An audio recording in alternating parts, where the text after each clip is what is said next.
Allah'ım yarabbim.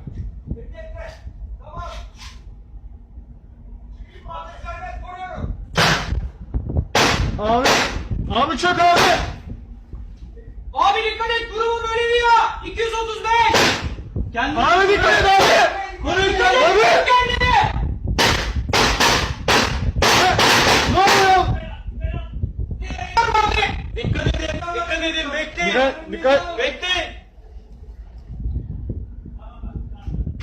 Abi sancağa geleyim mi? Ortalık mı? Böyle bir ya. Böyle bir ya. Böyle bir ya. Kimse kafanı çıkartmasın. Vurdular. Abi, Fikret abi buraya gel. İskeleye gel Fikret abi. Güven sabit. Böyle. Geç. Vurun 230. Güven sabit. Vurun var mı? Tamam. Tamam. Vur abi dikkat et. Abi çök abi. Abi dikkat et. Durumu böyle diyor. 235.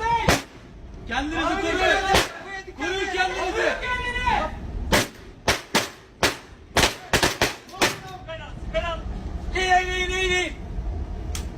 İyi. Durdular. Geliyorlar mı? Durdular. Geliyorlar mı abi? Dikkat edin.